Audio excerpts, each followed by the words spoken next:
Paul and I, Paul's one of like my first friends that I had when I was getting started. He's been in this for a long time, and you know, we've met in person a few times, and really good guy.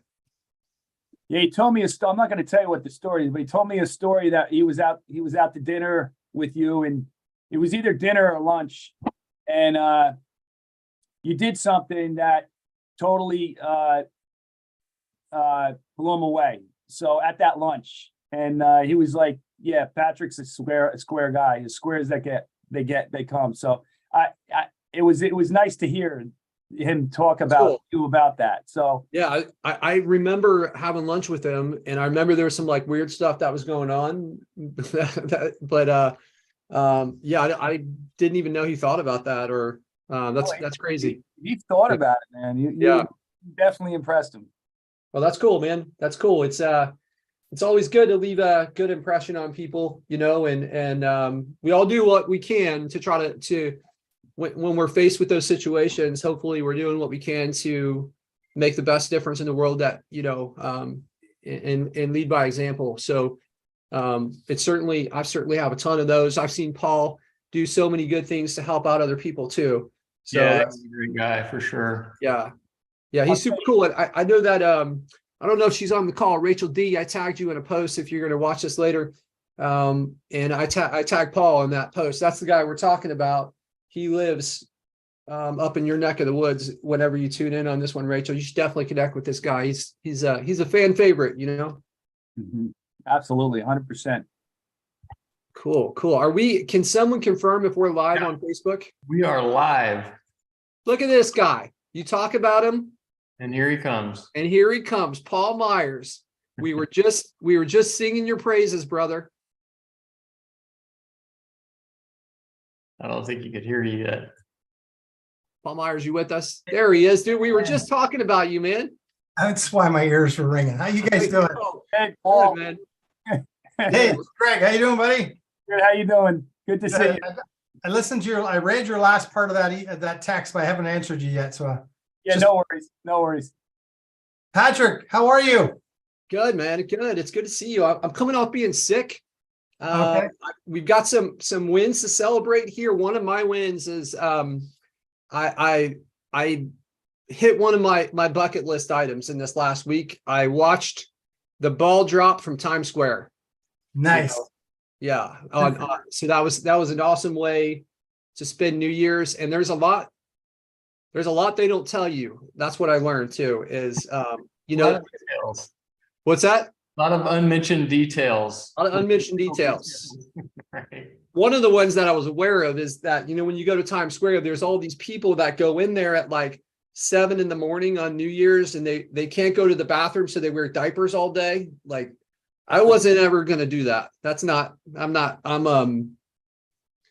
I think it's going to be a long time before I'm required to wear a diaper again. And I wasn't going to mess with that. So we paid and we went to a private party, and they walked us over like 30 minutes or 15 minutes before the ball dropped. So we were only in the chaos there for 15 minutes. And, you know, I think we walked 50 yards to get there. But then they blocked. If you ever do this, don't ever stay in Times, like the Times Square area for New Year's, because we couldn't go back to our hotel until almost 4 a.m. because they blocked everything out. And they're like, I'm not stay up until 4 a.m. partier guy. I am apparently, when I'm put in that situation, my reaction is to fall asleep in a bar, because I was just like sitting there waiting for the time to tick. But it was awesome to knock something off at the bucket list and see the people from all over the world with the counter time, you know, it's counting down right in front of you, and the fireworks are going off afterwards. And man, what a cool experience for me. So that's my win that I'm sharing with you guys. I'd love to hear who else has some wins for the last, this is the first time I've been on this year. So happy New Year to everyone. I hope you guys enjoyed it. I hope you guys all stayed safe and healthy. But who else has some wins to start off 2023? Yeah, I got a quick win. Oh, go ahead, Jenny. Oh, okay. Mine is quick. Jannery, look at her with the LeadSnap shirt on. Yeah. You know I'm repping. So my win is actually, I lost 8 pounds the last 7 days. So I'm excited about that. So I'm starting my healthy journey. Last year I ended up adding some weight. So I'm excited. So just getting my body prepared for the healthy journey that I'm going to go down. That's amazing. Congrats on that. I'll add to that. I've lost 12 pounds since November 1st myself, just changing my diet. Yep. Body fat went from, I think 23, I think we're at 17 and a half, 18%, somewhere around there now. Just by changing my diet, which has been, it's been cool. That's awesome. That's awesome. Yeah. I lost like close to 2% body fat. So, you know, when you do a detox, and in 7 days, this is supposed to be 10 days. Yeah, 7 days. Pure smoothies is a smoothie green detox diet. It's supposed to be for 10 days, but it's my friend's baby shower this weekend. So you got to get 2 days to kind of get back into it and eat like greens. And then, you know, but I'm actually personally going to change into a pescatarian diet. So eating, I know you don't care for seafood, but it'll be like mostly vegetables, you know, legumes, like good stuff, and then have salmon and stuff like that. Yeah. Man, getting healthy in 23. Oh, yeah. That's cool. Congrats on that, Jannery. And thank you. Yeah, it's good to see you. Thank you for repping the LeadSnap brand. You look amazing. This is the, like, you always look beautiful, but in that LeadSnap sweatshirt, this is the best I've ever seen you. You know. Appreciate it. Yeah. I wear it all the time, believe it or not, especially it's chilly today in Florida. I don't know what's going on, but I don't know if it's cold. Not down here. Yeah, it's cold. All right, cool. Greg, you got a win? Yes, sir. Sure do. It's kind of unique. I wanted to share it with people because it's about sticking to your guns. I had a customer here a while back, and he wanted to run some YouTube ads. And I told him, look, I'm not comfortable with it. I don't feel like spending your money, or I will spend it, but I just don't think that you know, that I'm the best person for this, because even if it don't work, which it won't, you're going to spend a lot of money, and I just won't do it. And so I upped it to I was doing a lot of his lead gen stuff, or building out his sites, and I sent him a bill, what I thought was fair for managing his GMB and doing all his content. And it's a fair price on it, but he's like, no, I don't want to do that right now. Like, okay, the price is the price. I'm sorry, but this is, and I explained to him everything that I was going to do for him, which I still think I may have been undervaluing myself a little bit. But anyway, I guess about a month and a half, almost 2 months has gone by, and he called me the other day and say, hey, you know, let's get this thing back going.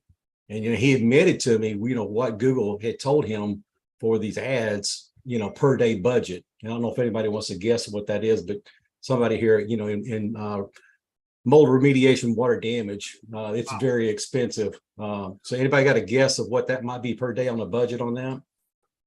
$1,000. Yeah, $780 a day. So $23,000 a month that they suggested them spend on it. But anyway, so my thing is, he's back on board. He's super happy, and we're going to be doing a bunch of stuff for him. And all I gotta say is, you know, stick to your guns and don't let somebody lowball you. I love it, man. It's a tough lesson to learn. It took me a while to learn that too. And saying no, the hard thing is like saying no to less money means saying yes to bigger money. That's a lesson we need to learn, right? Because we're going to spend our time one way or another.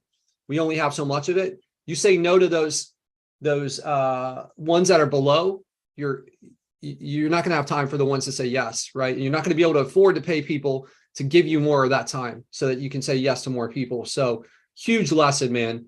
Don't let that lesson fly under the radar for you. It is why, in my opinion, a lot of you guys that have been in for a little while, that are saying yes to these people that aren't turning down your ideal client. If they're not your ideal client, you're not really turn them down. This is going to use your time up, and it's going to result in a lot of bad things. And it can be hard to see when you need the money. You know, it can be hard to realize the impact that it's going to have on you. So congrats, Greg. That's awesome, man. Learning is, in my opinion, learning a lesson like that is almost more important than like landing a client, because that's one that's going to be repeated for every client in the future, you know. So super cool. Who else has some wins? Yeah, my win, I actually want to build off of that. I think it's really relevant to it. So I don't know if you recall, maybe like 3 weeks ago, I was talking about a client who was in the concrete industry that I was generating leads for. And he was saying that he just needed some more jobs to come in to build up his business. And he was going to be like a slow burn to turn into a client. I made the business decision to actually stop working with him earlier this week. You know, because like personally, I wanted to continue working with him. I think he's a good guy, but as I was just telling someone else on here, and I mean this in the nicest way, but his life started to sound like a country song. You know, like the dog died, the missus left me, things like that. And over the last week, he stopped answering calls. And I text him, I'm like, hey, you know, this person wanted a commercial bid for, you know, a 3,000 square foot like slab, like these are good jobs, like why aren't you answering? Didn't get a response for a few days, and I just texted him, are you okay? Back on Sunday, he finally texted me back, and he said something to the effect of like, sorry, I had to have surgery, I had lacerations in my stomach and intestines or something like that. And it's like, I don't know what that means. You know, I don't really know how to translate that. I don't know how to really respond to it. I just know I'm never going to go to a casino with the guy, you know, because yeah, it's just one of those things. But so I had to make the business decision for myself. Like I had over the last 30 days during the dead period, you know, we're talking Christmas, New Year's, I had 30 calls come in for concrete during the dead period. Like that's something that I could be making thousands of dollars a month for if I find someone who's more ideal for me. So I went out and I prospected and I connected with a business owner who last year his business did 3 million in construction. They want to double that this year, get to 6 million. He had built up a staffing agency in the past up to 25 million. So he understands big numbers. He understands how to scale. He's very ambitious to grow. And so now going from having properties that I thought weren't going to be producing for me for a few more months to in less than a week's time, getting someone new on trial that can very quickly turn into someone that'll make money. Because I told him, I'm like, hey, look, it's my intent. My goal is to impress you right now. This is my intention. I will generate $20,000 in top line, you know, in gross revenue for you. But afterwards, I'm going to ask you for $500 a week. Does that sound fair? He's like, yeah, so, you know, that sounds tremendous. So from within a week's time, you know, it's having that standard for myself of getting someone more ready for that. You know, it's like, I feel bad for the other guy, but like, I don't pay my bills on well wishes either. Yeah, absolutely, man. And I'll tell you, it's really a balance, the impact that we're going to have and that we choose to have, right? Where we want to do as much as we can to help these people. And as you get into a better situation, I know your situation, Devon, and where you're at. And I think as that number, you know, turns into 10K to 20K to 50K, then we got to put our mask on first, you know, and then we can take on some of these projects for the people that they're down on their luck and they're just going through it. I think you got to strike a balance and not write these people off. You know, Jeff, we had that guy in Houston that he like his wife divorced him. He was losing his house and he got COVID and like all this stuff. He had been our client for a while. So already there was a level of trust that maybe he's not there with you with a new client. But I just told him like, don't worry about paying us for the next few months. Like get your life straight. And man, I think he's referred 25 people to us. Like, yeah, that's how he paid us back, was he gave us this, you know, really big referral stream. So it pays off to work with people. So my intention, I'm not kicking this guy to the curb by any means. It's just one of those things where like, if 30 calls are coming in, he doesn't even have his team fully staffed. Like he's operating on day labor. What I'm going to tell him is that like, I'm going to just get more listings up that are one, closer to him. And two, he's going to be able to help manage that volume a lot better. Yeah, and that's coming through. So I still plan on building him up and everything. But like if I have a few different properties generating that many calls, he's not even going to be able to handle that lead flow anyway. Right. So I think I'm providing him a more realistic solution to his problem that fits his timeline while also still not undercutting myself in the business sense by just trying to have a big heart. You know, Devon, I want to just knowing you now, how long have we known each other? It's been a couple of years. Yeah. I've seen some personal growth in you, man. I just in the way you, not as a business owner as much as a human. And I just want to commend you on that, man. I've seen kind of we've talked offline, right? But I just want to commend you on that, man. I can tell where you're trying to strive to do this and where your heart is with this stuff. And I think it's super cool. I think it's cool that you're keeping this guy in play because a lot of people are just like, hey, the money's not here, I'm out, right? Good luck with all this shit that's going wrong in your life, right? And I think that's super cool to be moving in that direction while also moving your business forward, right? And making those business conscious decisions. We can't always make that decision. I don't say you always should. Like some of you always got to put your own mask on first. Take care of yourself first, because otherwise you can't help anyone. You can't help your family, right? So cool, man. That's congrats on that. And like now I feel like you're really starting to realize the value that you're providing to these people, and you're speaking with confidence to these people, you know? Yeah, absolutely. No, thank you for that. So we can do a lot with it. Cool. Awesome. All right. Who else has some wins? I forgot to mention a win. After Greg was talking, he reminded me. So we just closed a client. Well, now he's a client that I've been following up with him since last May. And he went with another agency because it's specialized in his niche. Now, this is not specifically in our niche.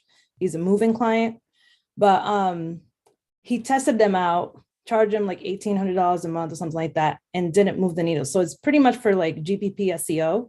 And it didn't move the needle at all. So I ran LeadSnap, the heat map, and followed up for New Year's and showed him like no transition, like nothing happened. Although this company specialized, he ended up firing them or ended the contract with them, and finally closed them kind of like a trial, like a 2-month trial, $1,000 a month. So, and then we're going to move on from there. Yeah.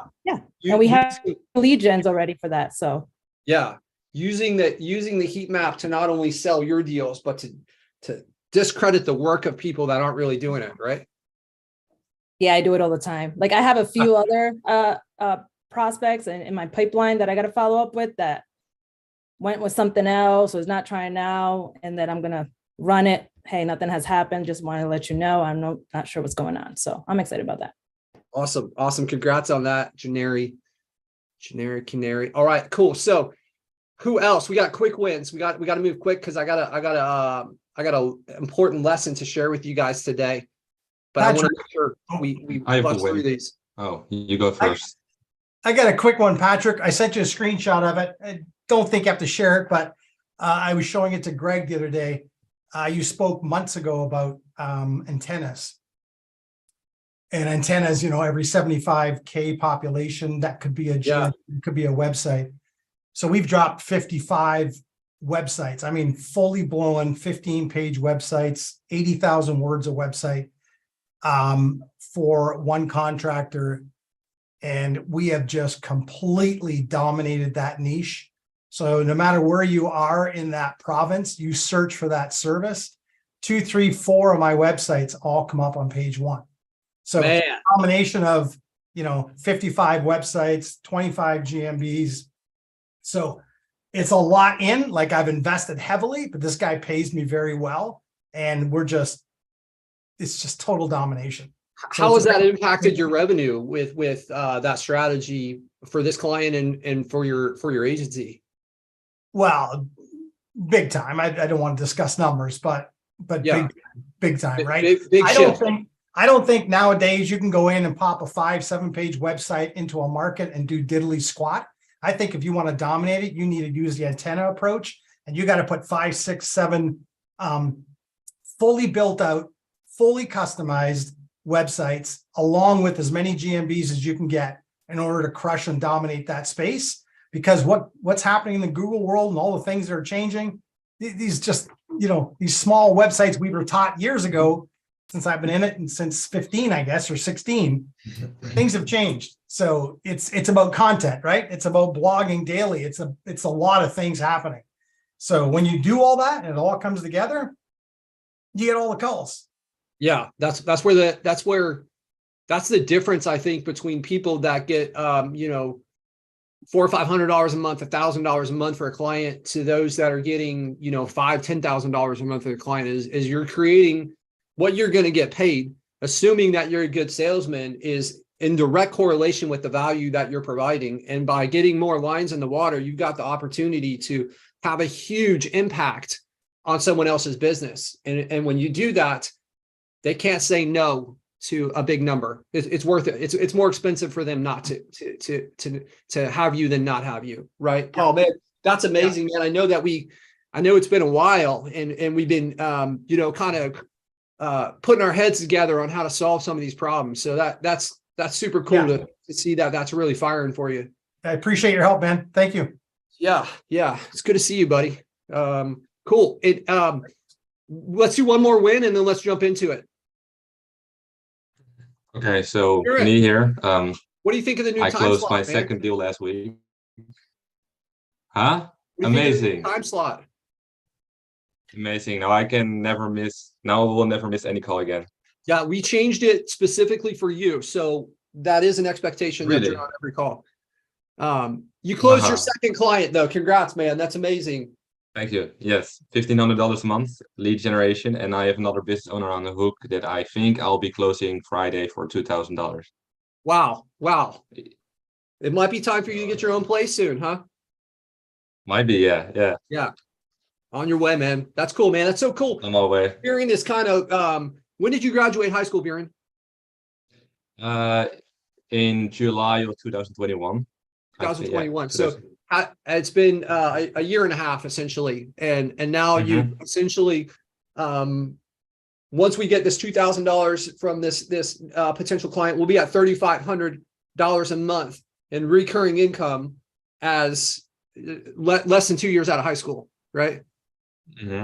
Yeah, that will be 1,300 plus 15 is 28 plus 2, that's 4,800 minus 300 because I also have some business costs. Yeah, 4,500. Yeah. Yeah. That's Congrats, awesome, man. Congratulations. You Thank you. deserve it, man. You've been working really hard the whole time. You've been taking action all along, man. Congratulations. To be honest though, not the past 10 days. I didn't do shit last 10 days, but I'm back on it again. Celebrate your win. I took a little holiday. There Yeah, you go. you got to have time to sprint, and you got to have time to kind of I don't know what you guys do in the Netherlands, put your wooden shoes on and dance around and look at windmills, but over here you got to have time to sit on the beach and enjoy stuff, right? Yeah, that's right. So I'm also the kind of black and white guy, so I'm all in or just complete break. Yeah, that's kind of how my mind I works. felt it, man. I've seen you be all in, and I mean, it's honestly just a matter of time when you're all in. Like it's like it's a question of when, not if, right? If you make that commitment, and you guys look around at the demographics of the people that are on here. There's different ages, different sexes, different backgrounds, different countries, and if you put in the time, you put in the effort, success is coming for you. It's just a question of when, right? I believe that if you tune into the right people and you get the right advice, then you can accelerate that quite a bit, right? I would still, if I hadn't found those people in my life along the way, I certainly wouldn't be here, and I wouldn't be in a position where people want to listen to me. And I learned from those people, and when you guys are tuning in like this, and you're putting in the work, that's the recipe for success. It's just a question of when. So congrats on that. I'm going to jump into our lesson now. So you guys, what I want to talk to you guys about today is why it's important that you niche down, and we got to do things in the right order. Okay. So can you guys see my screen? Are we seeing the slideshow? I lost the Zoom there for a second. Okay. I see some thumbs up. Okay, cool. This Zoom thing, man, you share screens and this thing just pops around. Okay, cool. So let's talk about niching down and like why this is important. So when I started, I didn't do this. I didn't niche down, and I was stuck at, I think, 4K for about 2 years. There was some other stuff going on there, and eventually it kind of clicked in my head. I noticed this pattern in the people that were successful had chosen a niche and they had focused on that niche. And I didn't realize all the benefits of why this like pattern exists with I noticed all the people that, not all, I would say 90% of the people that I see that are doing big numbers have niche down, and 10% haven't. And I think the ones that haven't niche down, that are successful, I think they kind of have a more stressful life. And I think there's a lot of disadvantages that they're dealing with on a daily basis. And we're going to go through those today. So I'm going to start off by, let's go right here. We'll see where this takes me so I don't mess up myself. So have you guys felt like this when you're building your business? And, maybe what's happening is it's taken too long to rank. We can't close our deals. You don't know what the value is that you're providing. If you do the same thing again and again, and you start to realize like, hey, this is how much people are willing to pay for this. If you're all over the board, you don't understand what value you're providing, right? And you get stuck in the weeds because you don't have a repeatable playbook, right? You spend all your time building a site. I did this. This is one of the first sites I ever built. I built this. I was living in Vegas and I built this concrete site. And I looked at the search volume and I was like, man, concrete repair has a ton of volume. I'm going to go after that one. And I got this thing. I think it is still crushing it. Maybe I lost my Google My Business. I don't even pay attention to that site anymore because the leads had no value. It's people calling up that want a sidewalk. Hey, I got a 3-inch crack on my sidewalk. Can you come fix that? No contractor wants that. It doesn't matter how many crappy calls you send them. They can't justify the cost and they can't justify their time for that. So when you're all over the board and you have 50 different niches, you won't know with clarity what are the exact leads. It'll be more challenging for you to know with clarity. This is the exact lead that this person is going to want. Like I know that wherever I go to town and my niche, I know exactly the type of lead that they're going to want. And if you're not in that niche and you haven't kind of run around the basis with one of these niches before, then you're just going to be guessing. And it's not gonna work out. It's not gonna work out well. So if you guys are feeling any of these frustrations, I'd love throw it in the chat. Throw in the chat the one that resonates with you the most, right? And let's hear where you guys feel this. If you don't feel it, that's fine. But all right, let's keep moving on here. I'd love to see what you gues say though, and see if this is resonating, or maybe there's some other things that I didn't mention that you're really struggling with related to your niche, and throw that in if that's the case. How is this stupid Zoom thing? Okay, there we go. Let me get this thing. God, Zoom kills me. All right. Okay, cool. So we got taking too long to rank. We're seeing that a lot. We're seeing taking too long to rank. Yeah, if you don't have a playbook and you can't evaluate the niche correctly, that's going to be a price that you're going to pay for that. So, all right. So here's my promise. I'm going to teach you how niching down can help you rank faster, help you close more deals, get the top dollar for the deals that you do close, and scale your agency in a way that allows you to delegate, right? I'm gonna explain to you a little bit more of how like you can focus on the right lead types that matter. Okay, so we're gonna keep going. So I know that some of you guys who have been in this, you probably have this thought rolling through your head, where it's like, man, I see people like Patrick Rulin and what Paul Myers has done, and we can see where Beerend's going. We can see the trajectory, but maybe they got the special sauce that I don't have. Can I really scale my agency? That's our fear. That was my fear. I saw other people doing it, and I didn't know if I had the chops. I didn't know what it was so special about these people that could scale their agency, and I couldn't do it. So maybe you have that fear, right? So this is what it's going to do. It's going to allow you to scale. It's going to allow you to automate, and it's going to allow you to gain that freedom that I think a lot of us started this business for. The freedom to, like my wife and I, traveling around in an RV for a year, or traveling around the world, living wherever we want, taking a month. Like I took almost a month last year in Mexico. So did Jeff, right? And that came from me having a business that I was able to scale and I was able to delegate, right? So I'm going to tell you guys, you guys know who this is. Throw it in the chat if you know who this guy on the right is. I know you guys know who the guy on the left is, or at least a lot of you guys do. Does anyone know who that guy on the right is? These two are related to each other. This guy on the left, Michael Keaton, played the guy on the right. Yeah, it's Ray Kroc. That's exactly right. So Ray Kroc is credited with kind of scaling McDonald's, right? And the reason that he was able to scale McDonald's was not really entirely his. It wasn't really entirely his. He doesn't deserve most of the credit. He deserves a good amount of credit because he kind of scaled the model. But the McDonald's brothers are the ones who came up with a system They had a playbook for every restaurant. If you guys haven't seen the movie The Founder, Michael Keaton plays Ray Kroc. I encourage you to watch this movie. You will not like Ray Kroc after this, I promise. Well, I don't know, maybe somebody will. I mean, he's a smart guy, there's no doubt about it, but he is questionable human being. And basically the McDonald's brothers, they came up with this amazing system of how to create the cheeseburgers, the fries, the chicken nuggets, all this stuff in a way. At one point, they were out on a tennis court and they drew the stations for every part of McDonald's. And this person's like flipping fries. And he was on top of a ladder looking down on this tennis court, and he was spotting all these inefficiencies.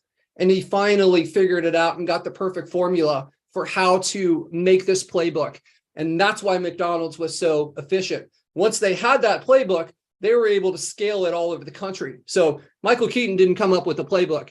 The McDonald's brothers did. They didn't have the same determination and motivation to try to turn this into a national chain. That's where Ray Kroc came in, took their system, and then ran with it. So you'll notice that McDonald's did not build a restaurant in one location and then, hey, now we're going to build a car wash over here in this other spot, and then we're going to build dry cleaning in this city. They niched down and they chose a restaurant and they said, this is our niche, and we're just going to repeat this all over the place. So that is why McDonald's is this. And that is the value for people that are looking for investments for buying a franchise. What you're doing is you're buying that model. They've niched down, they've come up with a model. So for you guys to scale your business, you have to come up with that niche. You have to build that playbook around it. So that's kind of an example, and that's the value of choosing that niche down. So here are the 5 hot principles I want to give you guys that this is going to do for you. So number 1,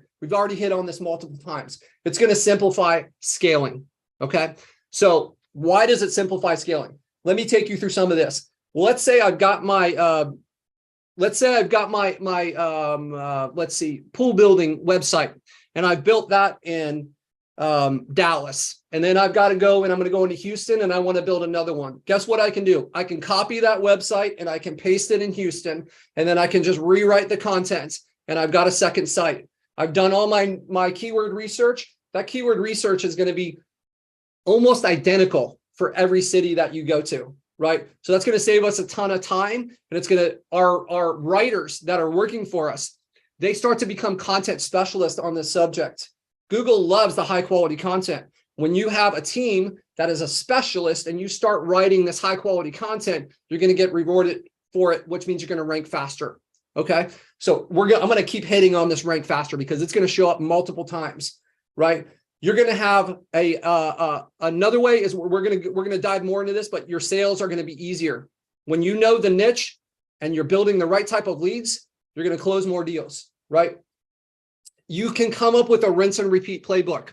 If I was in pool building, and I'm not, but if I was in pool building, I would know that, hey, there's this type of pool. Maybe it's easier if I choose a niche I actually know a little bit. Maybe I'm going into plumbing, right? And I know that the hot water heater sites, the tankless hot water heaters are going to, that's going to be a lead that they really want. And they're going to also want to have I'm going to have content on electric water heater and gas water heater and these different things. So when I go into a new city, I know, hey, here's the 15 pages that I'm going to start with.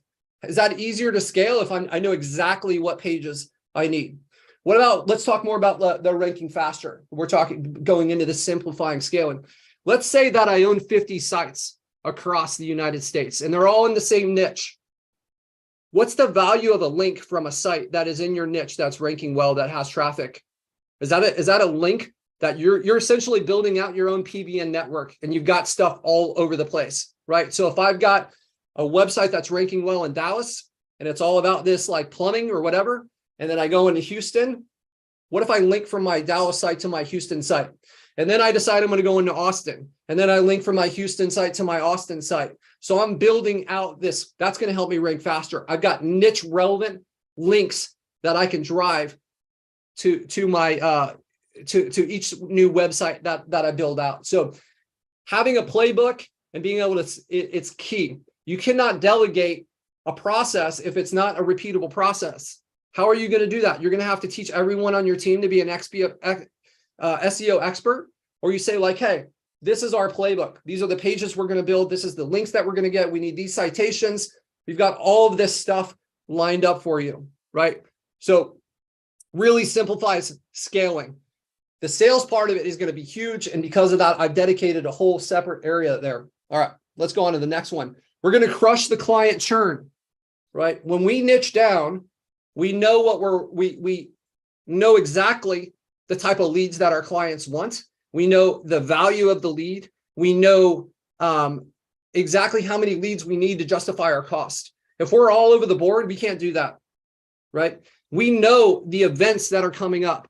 We know if we choose a niche and it's seasonal, we know the challenges that our clients are going to be facing as they go into those seasons, right? We can be way more in tune with our clients. This client communication, client relationship is just going to be way easier to manage if you're niche down. So reducing the client churn is huge. I think I saw a stat once, and this applied for software companies, and it was something like reducing your churn by 5% can increase your revenue by 90% after 6 months.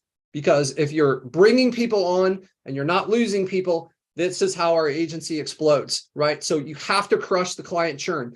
With what we're building into the course and our coaching, we have some deep specialization stuff that goes way into client churn. This is a lot deeper topic than just like choosing the right niche, but I think it's very advantageous if you are niche down for a client retention purpose. So that's why that's on here. All right, cool. Let's keep on moving. Let me take a pause here for a second. You guys, what are you guys feeling from this? Any questions or comments based on what we've seen for the first two so far? Drop it in the chat if you got it. I know I'm moving fast here, but I want to give you guys a chance. I want to explore what you guys are feeling from it. Greg Adams mentioned that it's good for branding also, which is a really good point. You want to brand. Honestly, one of the things that we're going to be as we kind of finish our course here and push that out, I really want to teach how we can build out these national sites and help establish yourself as the expert in the industry. That's how you have this, and we're going to get into this in a minute. You can kind of have this automated pipeline of leads coming in. Yeah. So Paul Meyer says niching down is the answer. You walk the talk. And get so in tune with that niche that you're the expert. Yeah. I mean, it makes sales so easy, so much easier. I would say that it also takes a lot of experience and reps and skill set really to have the confidence to go into something like Paul described earlier. If you're going to put that much money and effort into something, like you have to know what you're doing, or you should know what you're doing.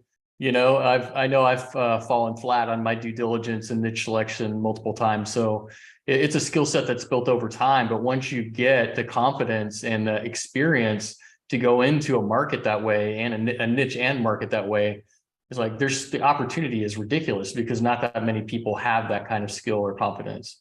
Mm-hmm. Yeah. And when you're the specialist competing against a generalist, it's from the client's perspective, who are they going to pick, right? How do you hit enough niches as possible to hone in on a couple sweet niches for skill sets and knowledge? So Ryan, you're really hitting on a big point. So for this call, I've chosen to kind of express my opinion on why I think choosing niching down is huge.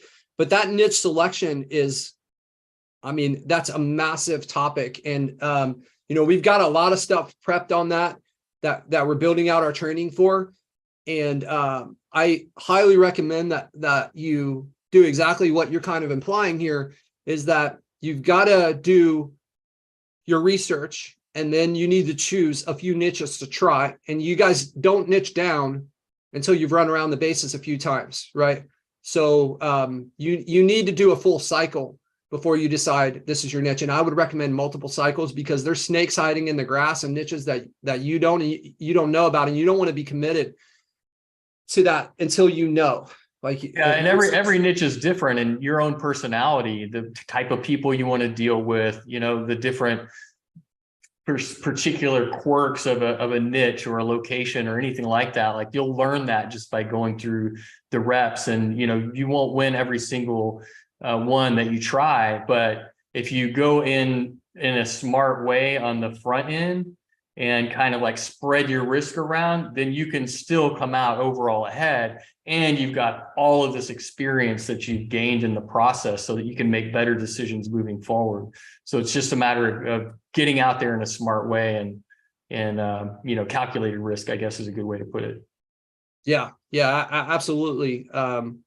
Those reps are huge, and that confidence is such a big part to being a good salesperson, right? So, all right, well, let's keep moving. I think I spoiled one of the next slide right here, leveraging your existing lead gens. So this is my favorite slide. I love these things all connecting, because that's a really good visualization when you build a nationwide network of your sites, being able to leverage those and kind of take care of those and you know, achieve that faster ranking, right? By you know, when we build these sites, it's an asset because we collect money on it. But wouldn't it be great if it was a multi-beneficial asset that's not only collecting money, but it's also making our other assets that we build achieve the goal that we want faster and be stronger, right? You got to be careful with this. You don't want to connect all of them to each other. You want to kind of use that link circle mentality, but we do this with all of our sites, you know, and it's not uncommon for, you know, like if you guys are familiar with Ahrefs, having a new site where it starts out at 0, and then we connect it to one of our sites, and all of a sudden it's like 25, you know, URDR in the course of 2 weeks, right? Where for a lot of us not having that network, that might take us months to try to build something up like that. So really, really valuable option once you have that network of sites. All right, cool. Closing the deals, right? Look at this nice girl here that's signing up as a new client. It becomes so much easier to close deals. Jeff's already hit on this a little bit, right? If you are the expert in this niche, in this industry, you understand the pain points of the clients that you're talking to. You understand the types of leads that they want. You can speak the language, right? Imagine somebody, you know, a contractor is talking to you, and he understands SEO, and he understands all the stuff that we can do and the value of it, versus like you trying to explain it to someone who's never heard of this. And it's just like, that makes it a harder sale. So it goes both ways. And when you can talk their talk and you understand it, and you've also got case studies from their industry, right? You can leverage those case studies. Every time you do a great job for our client and they're happy with you, when they give you that call that like, hey, you really made a difference for my business, your brain needs to instantly go, I really appreciate that. I'd love to get a testimonial. There's a lot of people out there who have never heard of us, and we really feel like we can recreate what we've created for you, for them. If you have a few minutes, do you think you could just make a short video on your phone and just share your experience? So as you're trying to close these people, and they're kind of like in that in-between phase, right? What if you just drop an email and be like, hey, I know you're on the fence and you're not sure how this is going to work out. I get it, that it's scary. I just wanted to share a couple experiences with you from some other people. And then you drop in 2 or 3 videos, and it's like, hey, I own this type of company, which is exactly the same as their type of company in this other city. And I've been working with them, and it's made a huge difference. And then they hear it again, and then they hear it again. Is that gonna make it easier for you to close when you start combining some of these things? It's a huge deal, right? What about this? If something is important to you, something matters. If I've got a problem out here, if I've got a plumbing issue, and it's a sophisticated plumbing issue, and it matters, and it's going to cause a big problem in my house, do I want to have a plumber come out here, or do I want to have a handyman, right? You want to have the guy that, oh, I do this, this, and this, or I have someone that's an exact specialist, right? If I've got some like heart issue, I don't necessarily want to talk to a general doctor. I want to talk to the heart specialist, right? And when you become the specialist for your niche, these people you're going to get so much more respect from these clients, and they're going to trust in you a lot more. And that's going to make everything easier for you to close. So it's a huge deal, right? Okay, cool. Let's go on to automating your deal pipeline. This may be the biggest reason, maybe not, depending on how your business is and what you struggle with. But when you are the niche expert, right? You're the industry expert on this. And I would encourage you guys, the guys that decide to join our coaching and our training, I'm going to teach you how we build it. We're going to build an industry marketing for your niche website that can help you establish that authority. And then how do we maybe create a book that's on like, hey, this is on pool building marketing, right? So when someone is trying to evaluate whether you're the right person, and you can, like, you've got your whole dedicated website to that niche, you've written the book on that niche, you put yourself in these industry association speaking events.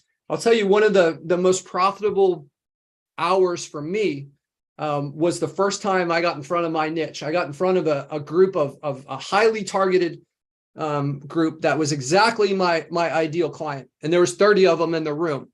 And I had the opportunity to speak to them for about an hour and 15 minutes. So I think I closed 18 of those 30 people in that hour and 15 minutes for $1,500 a month. So I was at $4,000 a month, and I went to $40,000 a month over 12 months. That was a big part of that, as I niched down and I got in front of my ideal audience. I knew exactly where their pain points were. I knew what they wanted, the types of leads. And then I showed them, like, oh, this is what we did for, like, this is what we did for Tim. This is what we did for John. This is what we did for Ryan. Here's the phone calls. Here's the websites. If I do this search for your ideal word, here's my website. Like Paul said, here's 7 of my websites. And I was able to prove that that's my website. That's my website, right? I actually did a call, and I said, I like did the search, I called it, and then I had my phone ringing with it, right? So being able to get in front of those people can help you automate that pipeline. Here's the thing too, is a lot of these niches, the people are in the same niche, they're in different cities, and they're trying to level up just like we are. Like, we're all in the same kind of niche. We're all like doing lead gen marketing. We're all on this call together. To some extent, we're competing against each other, and these people are not, because they're in different cities. Like the guy in Dallas and Detroit are not competing against each other. They just happen to be in the same niche. They go to the same conferences. They're in the same Facebook groups. They help each other, just like we help each other. They talk. They get referrals, right? If you guys want referrals, then like, hey, this is what's working for me. We had a woman in Montana that she came to us and she said, hey, I was referred to you guys for your services, and I'm interested. And I said, okay, this is what we do, and this is our price. And she's like, wow, that's like a lot more than I thought it would be. And I said, hey, I understand that, like, it can be sticker shock when you hear it. And that's, we're not the Honda Civic, we're the Ferrari, and those are more expensive. And what we do is not for everyone. So she got off the call, and that was it. I was like, okay, well, like, she's not our client. She's not our ideal client. If she's not in a position to afford this, then what are we going to do? So about 3 months go by, and she calls back, and she says, you know what? I asked people for 9 referrals. She's asking all just random people around the country for referrals. And she said that we were referred 6 times to her, and then she signed up, right? So that referral network is huge. And it, like, I didn't have to really sell her on our services, because she came in knowing that we could do. I just closed someone the other day. I was in New York City in Chinatown sitting down for lunch, and the guy calls me up and he says, hey, I've got this company in Atlanta, and you've been working with my friend in Ohio, and he told me to pay you whatever you said to pay and to sign up, because you're the reason he has the business he does. Is that, like, what do I have to say to not close that deal, right? I had never heard of that person before in my life. And then he just calls me up ready. He paid a $2,500 startup fee the first day I talked to him. I said, Jeff, close this guy. And Jeff basically took his credit card and charged him, right? That's the power of niching down and having that industry expert, right? It makes sales, and that's how you automate your pipeline, right? When you have the industry website, you get the opportunity to speak at these events. You start putting all these different lines in the water. People start coming to you, right? It can be frustrating if you don't have that pipeline, but once you set that pipeline up, you start realizing there's, like, you pick up your glass and there's money under there. You're like, man, why, how did this become so easy all of a sudden? Right. So, automating your pipeline, huge deal. And like I said, I think personally, this is the reason we were able to go and grow so fast from 4K to 40K a month. So I want to hear in the chat. I want to hear you guys. So we have the 5 different things. What are you guys most excited about? Or what do you think is going to be most valuable for your business? So we've got automating the pipeline, closing deals, leveraging your existing sites, crushing the client churn, or simplifying scaling. What jumps out the most to you guys? And what do you guys feel like is the thing that's going to help you the most? I want to have some participation in here, guys. I want to hear simplifying scaling. We're seeing that a lot, right? Paul, yeah, I agree, man. Take imperfect action. Pick a niche and go. I think 100% agree with that. No matter what niche you pick, it's not going to be the perfect niche. Devon says reducing that client churn, leveraging the Jannery. She's got a bunch of different sites. How can we? She wants to leverage those and take advantage of those to boost up her new sites, right? So a lot of different benefits to choosing this.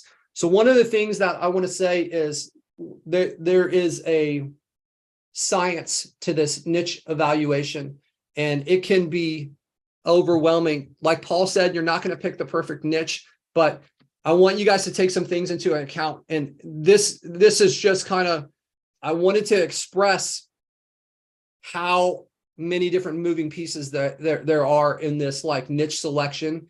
And there's so much to it, guys. And, Jeff, don't mention the name, but tell me about this person that you were talking to the other day that they said they'd spent, you know what I'm talking about? This person, they'd spent all this time. Like, lay that story on us.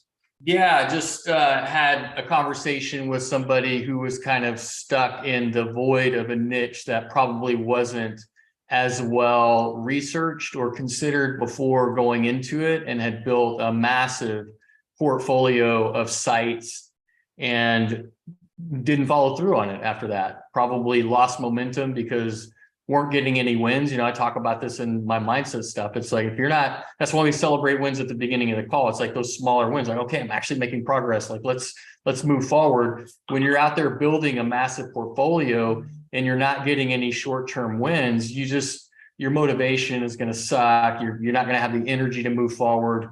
And so that's kind of what I sense happened to him. He got stuck in the weeds on how to do it and all of that. And next thing you know, he's out of pocket, a lot of money to build out all of these sites, and without really having a clear understanding of not only the niche that he was going into, but the particulars and specifics of each location when you're going into it. Because one niche that works really well in Miami may not work as well in Duluth, or vice versa, or in just different regions of the country, or it's weather dependent. It has, there's dependent on what the local labor force looks like. Like, we have sites in some of the border states, and you see a lot of people offering services on Craigslist for a huge discount. They're unlicensed and they're not very trustworthy, but it's still competition, and they're driving the price down. So there's all these different things that you may not think of when you're looking at a niche, and the next thing you've gone, head over heels for your niche. You think it's going to be the greatest thing on earth, and you get in there and you spend a lot of money and you build it up, and then you can't get anywhere with it. Either you've gotten it ranking and it's selling, you've gotten to that point, and the right client is not there, or it's just you're not getting those wins and you're not seeing it through to the end. This guy had, I think, about 100 sites, maybe even more, in one niche nationwide, and certainly had not taken the time to go through the due diligence to see if that niche was going to work in each of those locations, and got so burned out on the process of building up that many sites. He only had, I think, 5 GMBs or something like that. So if he had the knowledge and the intention and the skills of somebody like Paul, and he built 100 sites, he would have been way more intentional and way more clear about the strategy behind it and the different particulars of the markets, and he might have been able to crush it by building 100 sites. But if you don't know that, you go in and you just drop 100 sites randomly, and you're like, I'm gonna paint the town with all of these sites, haphazardly. it's just, you go out of pocket, you go bankrupt. I've heard of people in this business go bankrupt, and I don't think that happened to this guy, but he's definitely kind of taken a pause, a step back. What do I do now? And when I started talking to him about triaging his portfolio and saying, hey, what are the top priority sites? Like, how can you prioritize these? He's like, I don't even know what you mean. It's like that's the level of thinking that you have to have. It's like, okay, well, out of those 100, what are the best locations? What are the best positioned sites right now? Take those 5 or 10, let's hammer on those and get money in your pocket. And then we can move into the next 10 or next 10 or next 10 or whatever. And let's turn this thing around. And at the end of the day, 80% of those sites might be crap, and you might just let them expire at the end of the year. But if you grab that top 20, you can still make money in lead gen. And that's the beauty of it. And what I was telling him is you can make, the biggest mistakes on earth, and you can still turn it around if you pay attention, learn, and go for it in the right way. So that's the story behind that. Yeah, Jeff, thank you for sharing that. Jeff, I think there's some common advice that's in this like SEO world, and I don't know if I'm going to lead you in the right direction to give you the answer I want, but the people that we've seen that have gone bankrupt, they have something in common with this guy, right? They've been given this one piece of advice to do this. Do you know what I'm talking about? Do you know what that advice is? Just with that kind of vague explanation, we've seen it enough times that you know instantly what I'm talking about, right? What is that piece of advice? Build 100 sites. That's right. Build 100 sites, guys. This is a common thing. I've seen this in multiple other groups, and I think there's some ulterior motives for some of the people that are pushing this. I think it is terrible advice. You guys, I think some of these people are telling you this because maybe there's some benefits they get from your involvement in this. And I'm in the same situation for the people that are subscribers to our software. I could benefit from you guys having more sites and more GMPs, but I'll tell you, don't do that. Do it at a pace that makes sense, where we're gonna bite off chunks. We're gonna choose our niche. We're gonna build a few. You would never imagine that you're a new home builder. Okay, would you ever build 100 houses before you rented one out? Where it's like, like you find out 6 months later, I built 100 houses. None of these houses have toilets. I forgot. I didn't notice that none of these have toilets. Now I've got to fix this issue on every single one of them. And I've spent all this money on 100 houses. Once you have 3 or 4 houses, you have something of value. You would never let those things sit empty like that. And every time you do it and you go all the way through and you get a tenant in that house, you're going to learn something. And that next house is going to be better, and you're going to make some tweaks, and you're going to do things in a better way. You give yourself a fantastic opportunity to spend a lot of money and have things that are not well prepared to rank well and be profitable for you, unless you go all the way around the bases. So you got to do it in smaller chunks, right? So it looks like Beerend did this, and Paul, that was his big mistake. He has hundreds of sites that are just sitting there for many reasons.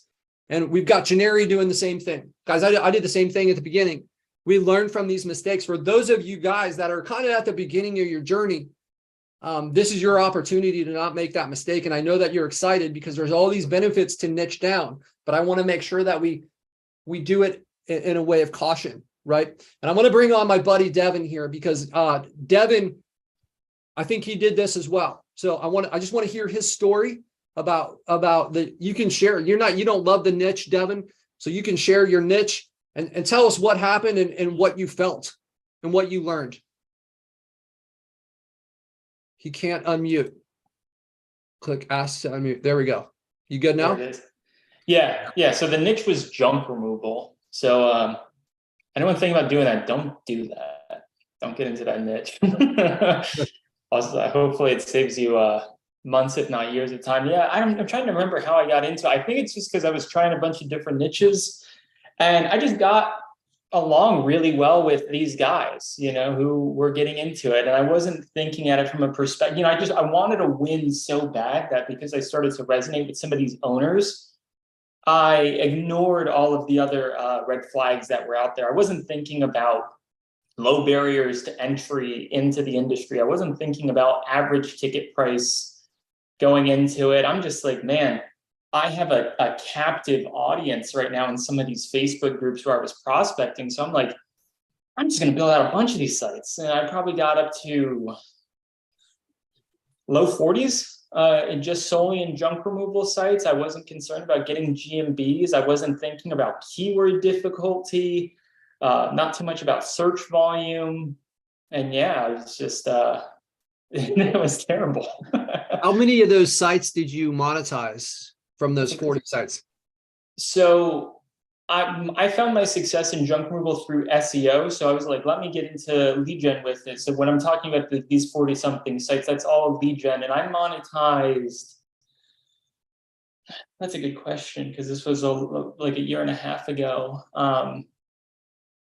Just no ballpark. more than 10 for sure. No more than 10. So less than 25%. So Absolutely. of those 40 sites that you built for lead gen, the ones that you owned, I get it. Like it's much better if you're going into a bad niche to do SEO. So that way you can get paid, not necessarily for results, but just because you're performing some type of service, right? Yes. So of those 40 sites, what do you think your average, your monthly recurring revenue was from the ones that you were able to rent out? Shooting from the hip, like $300. $300 average per site, or $300 total. Oh, per site.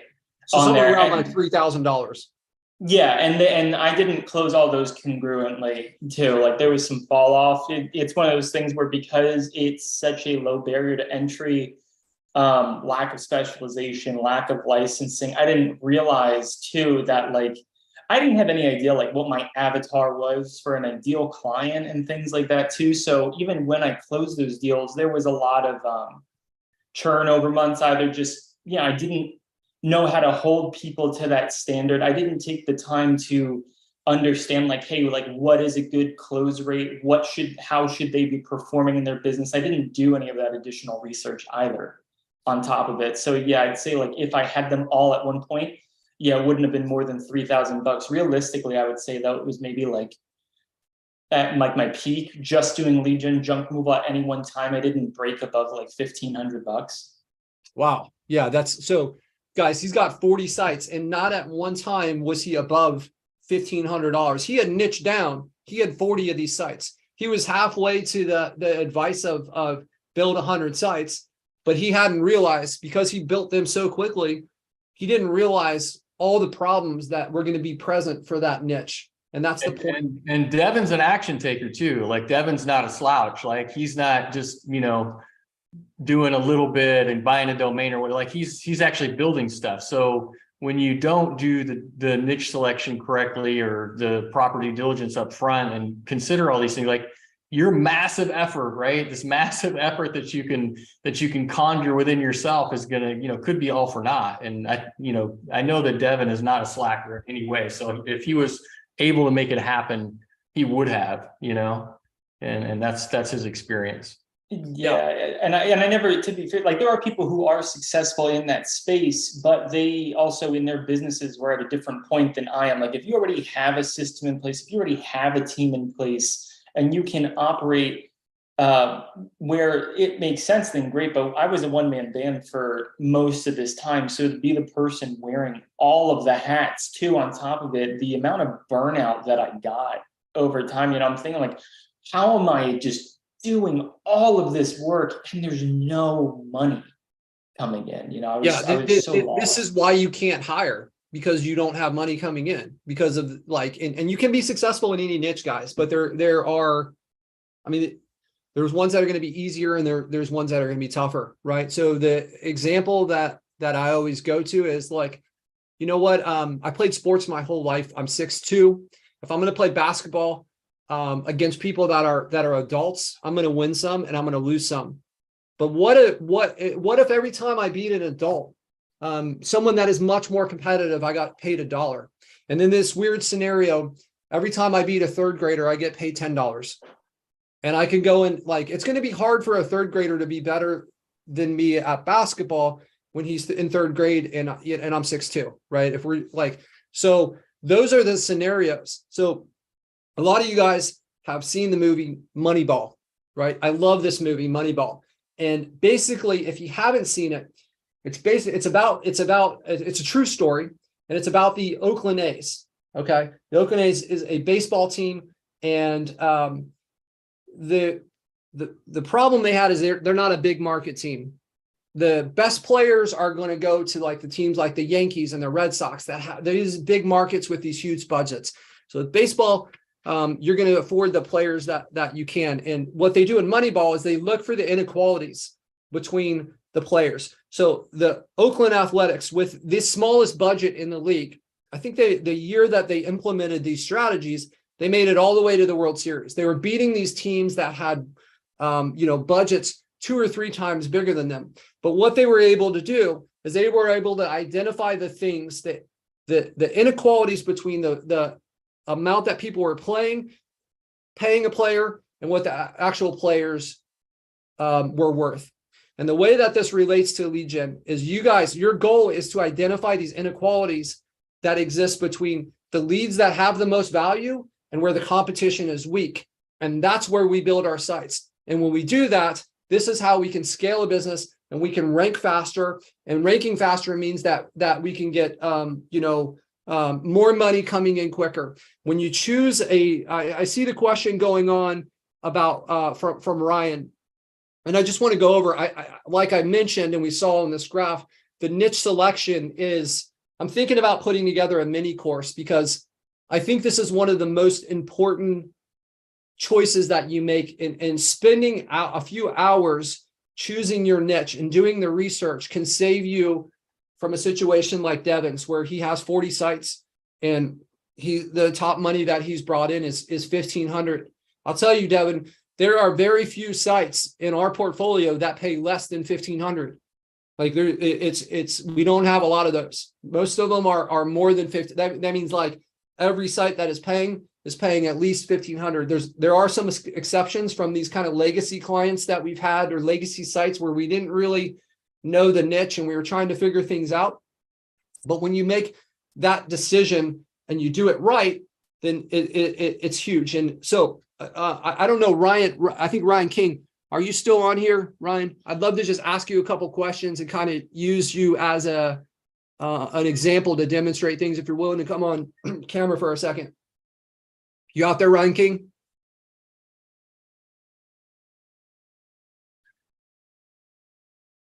Sorry, my cat has found his way in here and he's choosing to make some noise. So, all right, Ryan King is muted.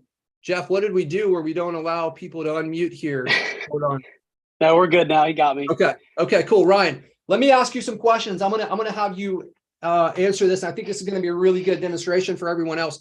So, Ryan King, we're talking about barrier to entry. I saw some of your questions popping up there, and let's say this. All right, so how hard is it to start a junk removal company versus, I want you to compare and contrast two different companies. So we're gonna go with junk removal versus a company that installs in-ground swimming pools, right? Which one's easier to start as a business owner? Junk removal. Junk removal is way easier to start. What is the relationship that exists between businesses that are easier to start and the amount of businesses that are going to be present in a market? It can be a lot more competition in a market or in a niche that is low barrier to entry. That's right. Right. So I did the research prior to this call, and I was looking at carpet cleaning, not junk removal. I saw that there was, I think it was 37,000 or something, 35,000 carpet cleaning companies across the United States. And I looked at ones that are building swimming pools, and it was like 16,000, so less than half. I don't know that the 16,000 was actually accurate. I suspect it was quite a bit less, but the problem was that it was including like construction, which is probably going to be like people that are doing plastering and stuff like that. I would bet that there are, less than 5,000 companies that build swimming pools in the United States. There's 36,000 something carpet cleaning. So if we're looking at those, then it's like, well, this is going to be way more, just sheer numbers, it's going to be way more competitive, right? Okay. Here's my next question. Which lead is worth more money? The swimming pool lead or the junk removal lead? Swimming pool lead by a long shot. Swimming pool lead's worth a lot more money. So we have one that's going to be easier to rank in. The lead quality is going to be better. Let me ask you the next question. the person that starts the junk removal company, and everyone's going to have different levels. Like there's going to be exceptions everywhere, but on average, what do you think the level of sophistication of the business owner for the person that's starting the junk removal company versus the one that has the pool installation company? So level of sophistication is as a business owner. Yeah. Yeah, as a business owner, it's a lot lower, which of course is going to lead to more difficult to obviously close clients, but also dealing with them as their lead generator. That's right. Let's say that you're sending 50 calls a month to both of these people. So the junk removal guy, how do you picture his day? Like driving around in a truck from person to person, listening to the radio, the cell phone's over here, right? Like there's going to be a lot of opportunity for missed calls. Do you agree? I do agree. Person that owns the swimming pool building company, they probably have an office with a person that answers calls, right? And they have a follow-up sequence. Who is going to convert more of those leads? What type of business? I get it that like, hey, one has a lot higher price tag and the conversion rate is going to be impacted by that. But just having some of the sophistication inside of their business is going to have a big impact on their ability to capitalize on the leads that we send them. Do you agree with that? I do, for sure. Like you said, they're going to probably have a location and even maybe a showroom or even just like, something thrown together outside of a barn somewhere for people to check out. And they're going to already have that sophistication. Yeah.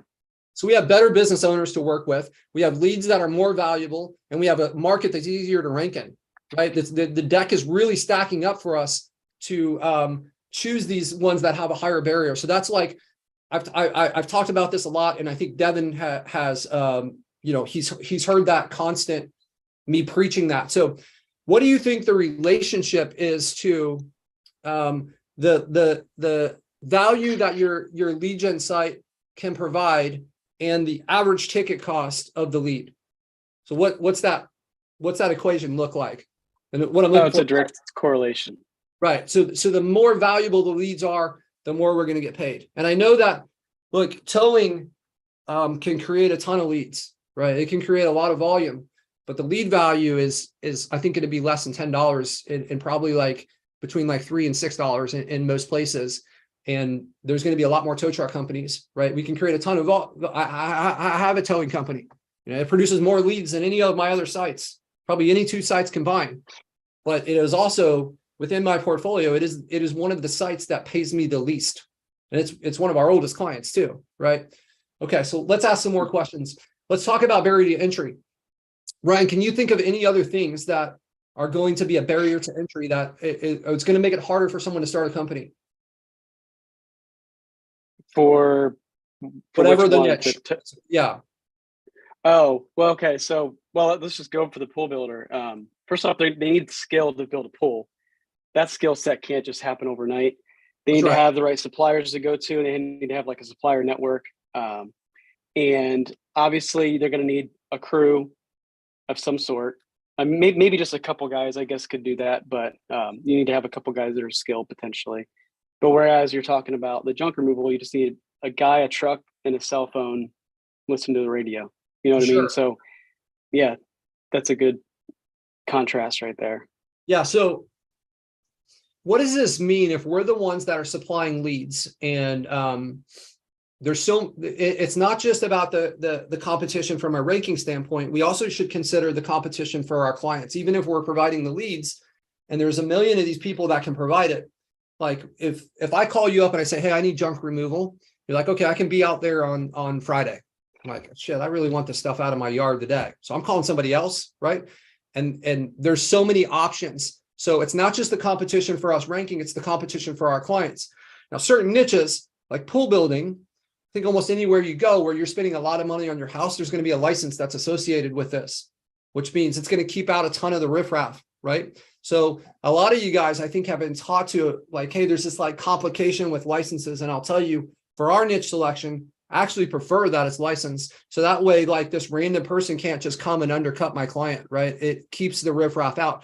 And there's going to be people that are, despite the license requirement, they're still going to try to do it, right? And that's illegal, but it's going to really reduce that if that license is required, right? So that's another thing that we really look for.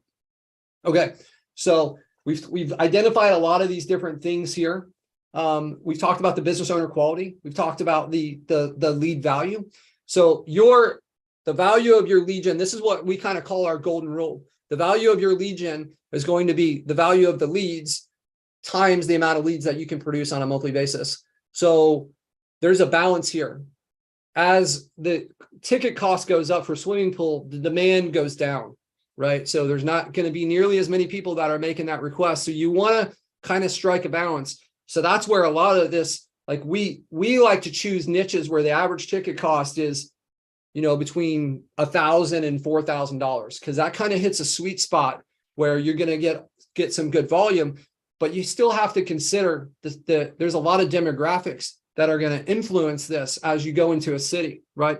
So you're going to have what's like, if you're doing, so if we talk about like the necessary versus luxury, right? Niches that are necessary niches and luxury niches.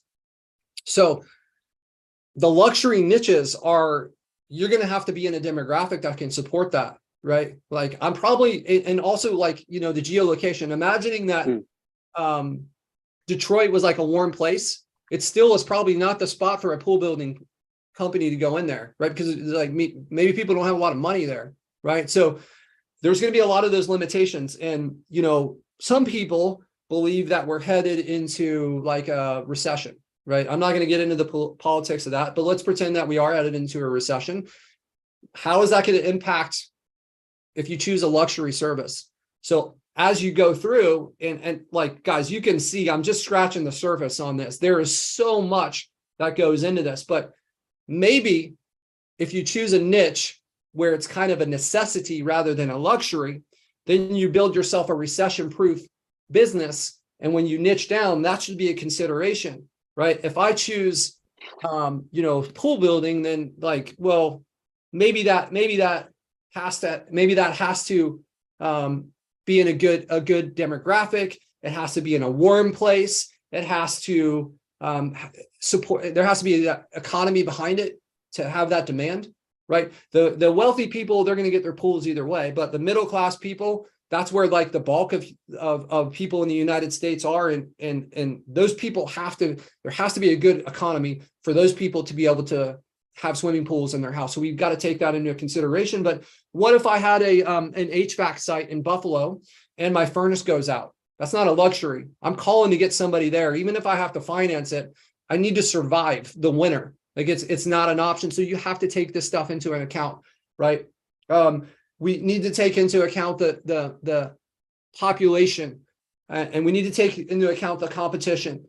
This is where, like, you guys, this is an explosive conversation. And I knew by talking about niching down, I needed to provide the information so that you guys don't go into this just gunslinging and choosing a niche that you're going to pay for later. But I want you to take some of these things into, we have a lot of stuff we're building on this. One more thing I want to talk about before we jump off this subject is the seasonality of it. For a lot of you guys, if you choose a niche that is seasonal and you're working with a small business, what are you going to do in the off season? Because if they can't pay their bills, then they're not going to pay you. Like you're one of their bills, right? So if there's no demand because of the off season, let's say you do concrete, what are you going to do in the winter in Michigan for your clients? How are you going to keep those clients, right? So choosing ones that are kind of like required, weatherproof, high ticket. These are what we do. And I'll tell you, we've had a ton of discussions in our agency. I can't lay this strategy out. I can give you some like hints and clues on this, but I can't lay this. We've had these conversations for, on our weekly calls for years to build up our list and do this and go through all the nuances of this. So, but I want you guys to be aware of all the things that we're considering. Like I said, as we build out our training, we're going to dive deep into this. And I'll tell you, a part of our process every single time is getting that heat map, because the Google My Business is going to be the number one thing that's going to create leads for you. And if you are not evaluating the competition and finding out who the top person in that market is, how do you know how competitive that market is? Like you've got to identify who the top person is for GMBs, because most of our leads are coming from GMBs. I need to know how well the person did their job. That's the number one in the market, because that's where the bar is, right? If I want to beat them, I got to go above that. And if I don't know who this person is, then how do I know what I need to be? If I'm going into some market and I think it's weak, and then I realize that 6 months later, oh, this guy actually has 600 reviews, but in this other city in the same niche, right? This guy, the top company only has 30 reviews, and I could have avoided the wasting of the time for building out this niche. And I don't know how else you can do that if you don't know who the top person in the GMB space is. And the tools that we built were specifically for that reason. Like the reason that we sort it by average and we sort it by top 3% for our heat maps within LeadSnap is so that we can identify and use that information to make that better decision on the market. So, all right, we've only got a minute left, but I want to hear you guys biggest takeaways, and then I can answer 2 questions before we jump off here if anyone has 2 questions.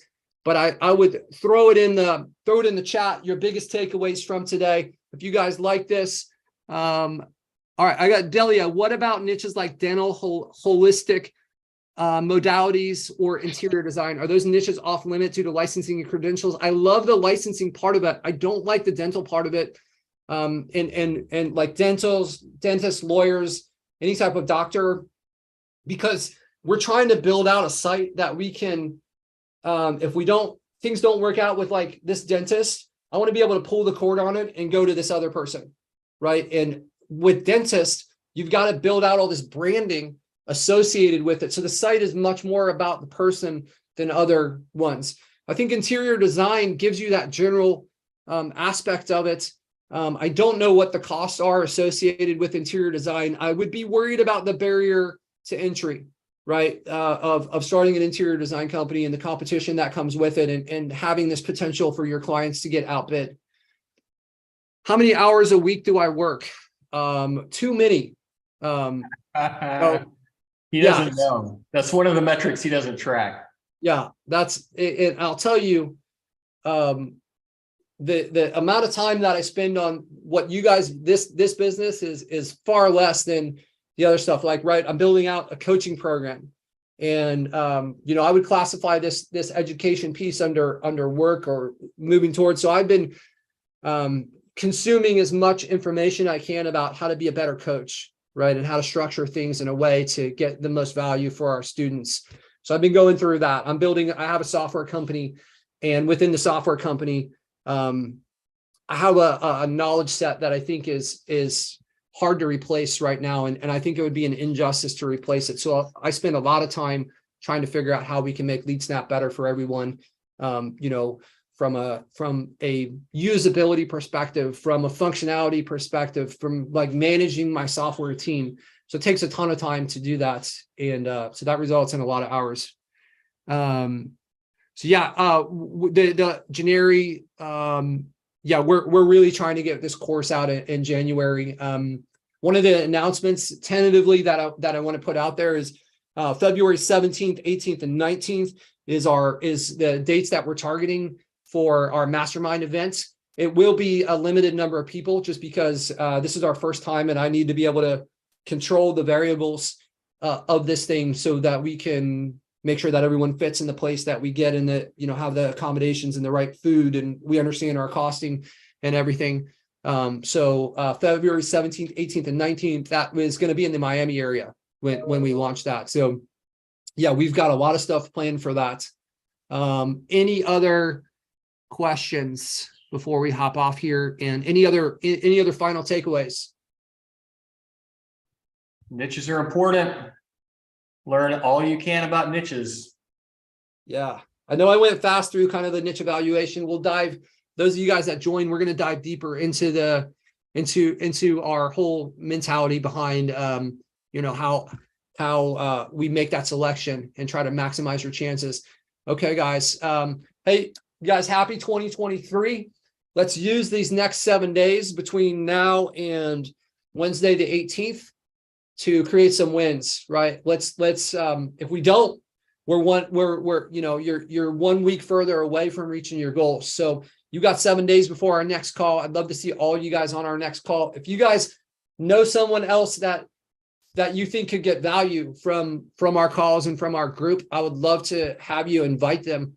Right. We've been doing this stuff for free for a long time. But as a way to show us your appreciation is like, help us.